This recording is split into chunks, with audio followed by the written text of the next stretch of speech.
Thank you so much for joining. This is going to be a really interesting use case conversation for our session. Daniela, I'm going to throw it straight to you. I actually thought when I first received your slides that we were talking something other than the Deutsche Bahn, because it started with microdosing. If you would kick us off with what you're working on at Deutsche Bahn and how you're using AI in your company. Perfect. Thank you, Alexandra. I would love to do that. And I will give you a few brain teasers to kick this conversation off. And yeah, as you can see, microdosing the economy. My question to you is, do you want to join me for a trip? Yeah. Don't worry. It's not about dope. It's not about joints. It's not about hallucinogenic mushrooms. It's about AI and how we apply it at Deutsche Bahn. That would be nice as well, but okay, let's talk about that later. What we at Deutsche Bahn do with AI to microdose our customers and the railway system. And luckily, from my perspective, we're creating quite a nice impact there. Let's start with a little example. What is the most important question for our customers? Will I catch my train, or will I catch my connecting train? And so there we need very precise prediction.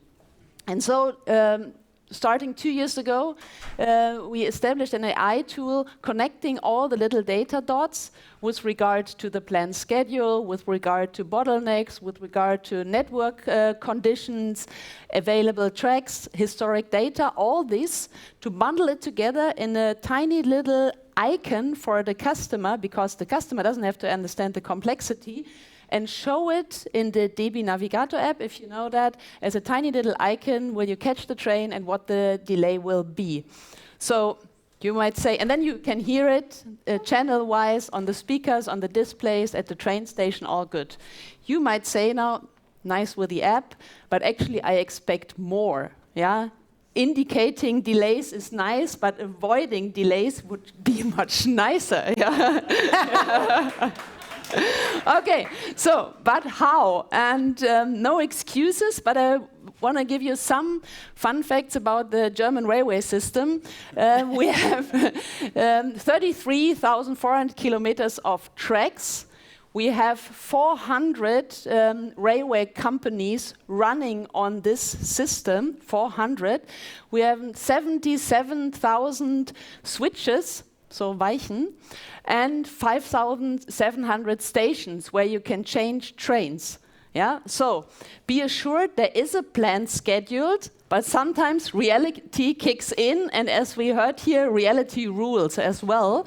And so we have to see how we can deal with that. And so we have two alternatives. First one is neuroenhancement. Ask our employees to do meditation. You know, you can change brain structure. And free up mind space, yeah, to deal with that. Actually, we went for the second option and said we want to apply AI. And so what we do now is connecting the dots again. And we established an AI tool a few months ago, which recommends the sequence of the train on a real-time basis, and even predicting for the next 5-10 minutes. So it recommends switching trains for the overall punctuality. And still a human has to confirm that this is good. So, and we are very happy that we can say more than 90% of this information is confirmed by the employees. We have 3% more punctuality, up to 8 minutes less delays. That's like all good. We roll out now to other places. But what is even more important from my perspective, that we free up space so we can put more trains on this capacity. And we don't need to go into construction mode, build new tracks, but use software and AI to achieve that. And I think that is even more important. And last not least, to start with a conversation, what could be the outlook? What would be like the real satisfaction booster? Just imagine you would have something with AI, edge computing, quantum computing we had before, with a real-time schedule, or even more an on-demand schedule. Then we would have like happy customers, yeah, at the edge. We would have mentally overloaded employees eased by this little helpers, and we would be very environmental friendly because we use technology and AI instead of building new tracks. Okay, let's go with the conversation. Yeah. I think we need a round of applause for that one. That's so good. Thank you so much. Before we go to you, Andreas, can maybe just a couple of questions on sort of, when we spoke before, we were talking about this is an early journey. You started how many months ago on this? With this one, a few months ago, yeah. Yeah, so and you've already had these incredible results that you've had. And so could you tell us a bit about sort of, how much of the system you've able to, just the tip of the iceberg, that you've using AI to help customers and guide them in their choices? Where are you 3 or 5 years from now? And what kind of results do you hope to have? Probably just more of the same, I can imagine, in bigger numbers. But if you could just tell us where you are in a couple of years' time. Yeah, that's an interesting question. So we just started off, but what we already see that other cities are aiming for help and they're asking for help and saying, please come next. I want to be next to get this tool, because we start in the railway stations, because there usually delay kicks in. You can imagine if a school class want to enter the train, usually we have only 2 minutes in the planned schedule where we can stop the train at the railway station and then they have to leave again. But you can imagine that there are situations where it's not possible. And so from now, we started in the first city. The next 2 big cities are about to come, Munich as well, within this year. And when you ask me 5-6 years from now, I hope that we will have it everywhere in Germany. Fingers crossed. I just one final question on that. It is when you zoom out and you look at other countries' rail system and applying AI, their structures are somewhat different. You mentioned before that the German system is many systems within one, or companies within one, where the Japanese system is somewhat different. Can you talk a little bit about what the challenges are specifically for Deutsche Bahn? Yeah, that is why I introduced some facts to really show that there is some complexity. It's not that just stupid bahners don't know how to run the system. If you compare it with Japan, for example, there you have dedicated tracks for fast speed and long distance trains, yeah, and there are no interruption. There's just one company who runs that, so that means that the planned schedule should be like the real schedule. The question is now that we say, would we ever achieve that? That is the one thing, but the other thing is that we with AI now have a really great chance to overcome these challenges and this complexity, and on a real-time basis. And so even though it might be more difficult here because of the interwoven network that we have, AI is really of great help. That is what we see. Thank you, Daniela. Andreas, if we can turn to you. This is a fantastic example of using AI and obtaining efficiencies, and also that will impact positively on the climate side as well. Now, you cover many sectors, and you've looked at this very closely for a number of years. I'm just wondering if you could talk to us about some of the use cases that you've seen are particularly interesting, also when you're looking at the applied AI, maybe in the same sector or a different sector. Yeah, so I think it's actually a really good example. It starts with a vision that actually creates value, and then the challenge now is really to scale it. And also looking at your AI index, I think that's also good for kind of looking at from a national perspective. It's also good for looking at from a corporate perspective. And obviously, I'm really curious to see what you come up with the ratings. But if we work with these companies, it's really about how to get better in that AI maturity and the AI journey. Because ultimately, the vision is that we want to use that technology. We want to become a leading user of that technology and get there. If you look at the different industries, I think there are, first of all, a few industries where you simply have to apply existing solutions on the process side, because it's a very process-driven industry.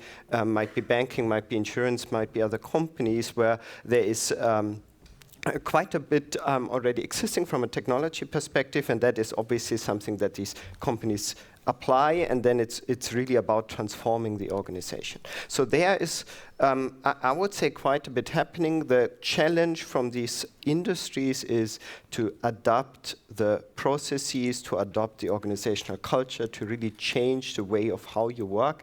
And it's also a nice example because it shows how people can interact with these technologies.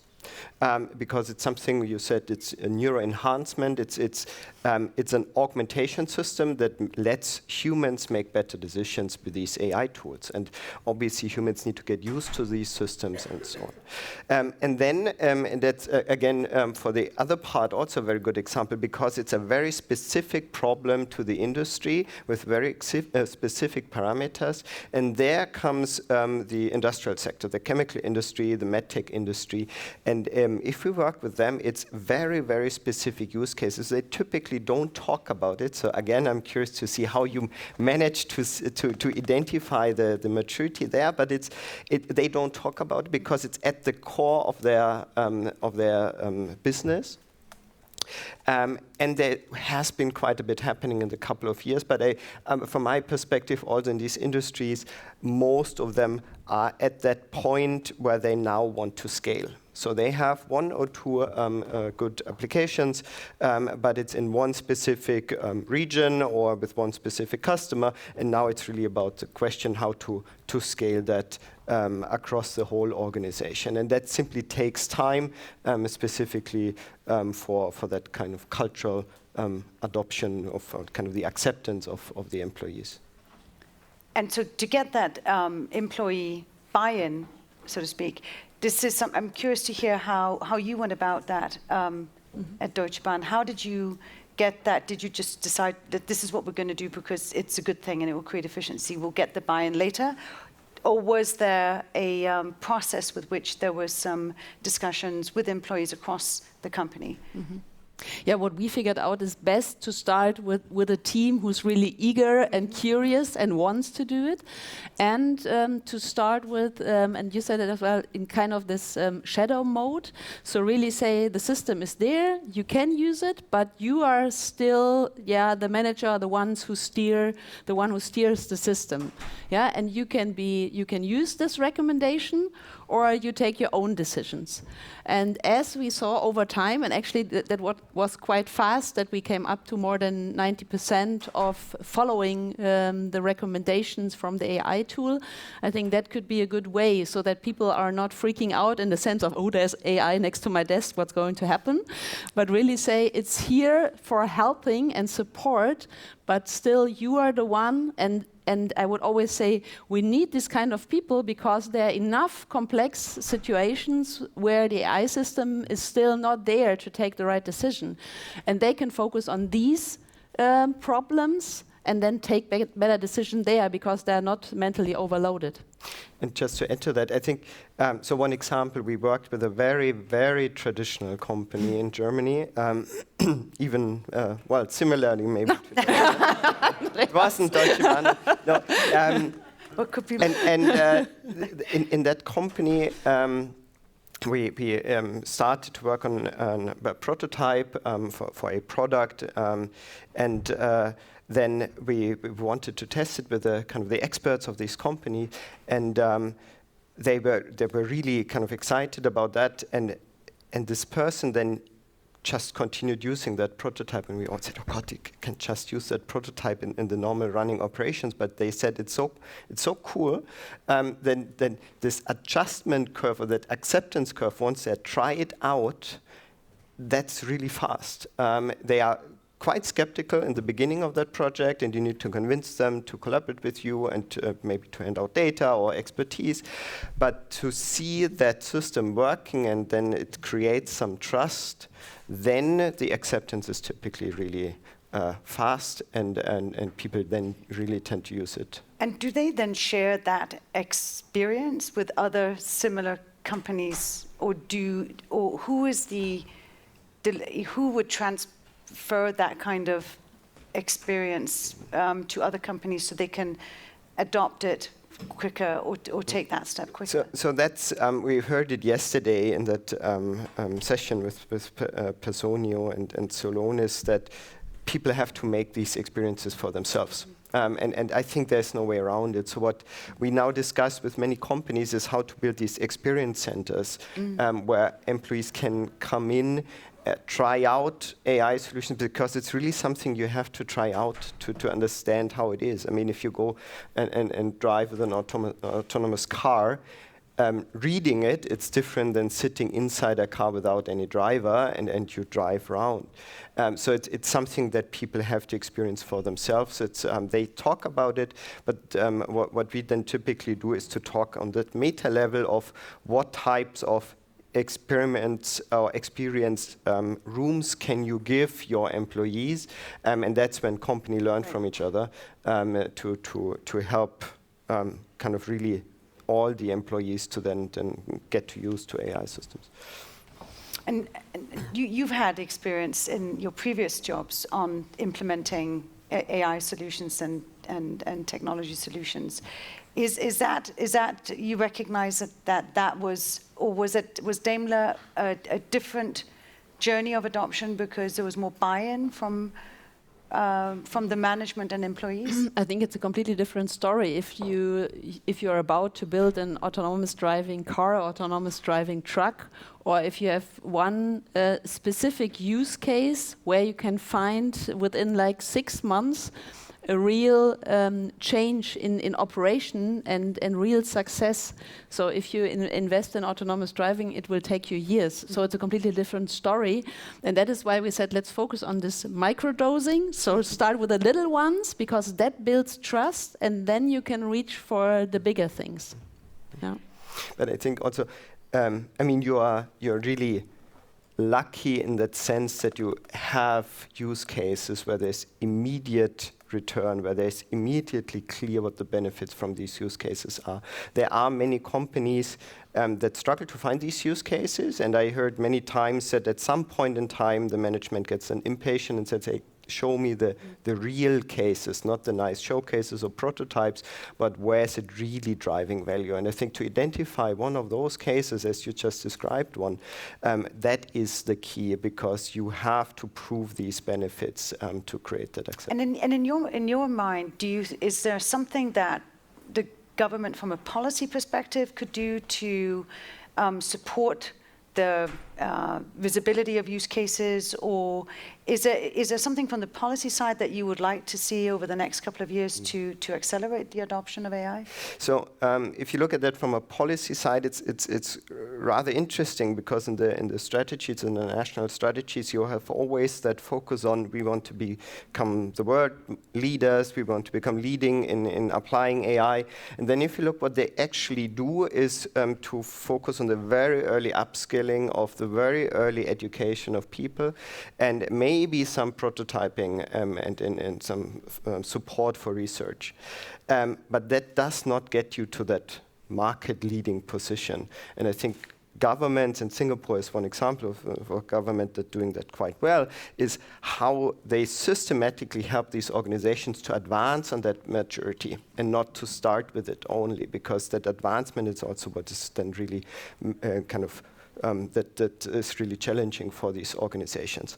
So yes, they do some, like in Germany, there are some initiatives, the Innovationswettbewerb and others, that help organizations to start with a prototype, but it should be much more comprehensively also in the identification of the right prototypes, to the formation of a strategy of what you want to achieve, what's the vision of these companies, and all these pieces are missing. And that's what we're trying to now build with some programs also in collaboration with Singapore, where we much more comprehensively also state-funded organizations to identify why they're using AI and how to get from where they are to really applying AI on a much more mature level. That's going to be very helpful.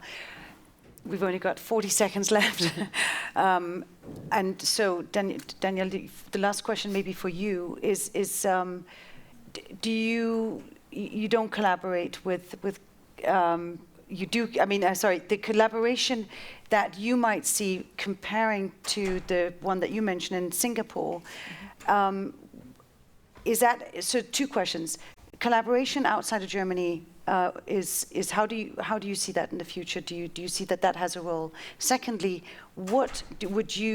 is there anything, you're giving a very beautiful and a very compelling vision of the application of AI in Deutsche Bahn, but where do you see the government playing a role, or the policies that you'd like to see that they come out with that could support you more?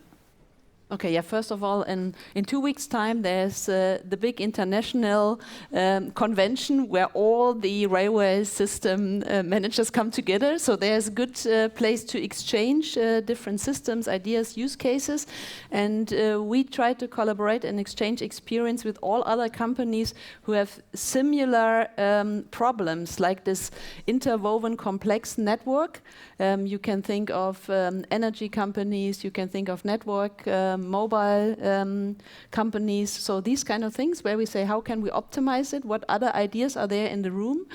And to ease some of the regulations help, not in the sense that the regulations are not that strict, but that we get faster decisions on what is possible and what not. That would definitely help to speed up.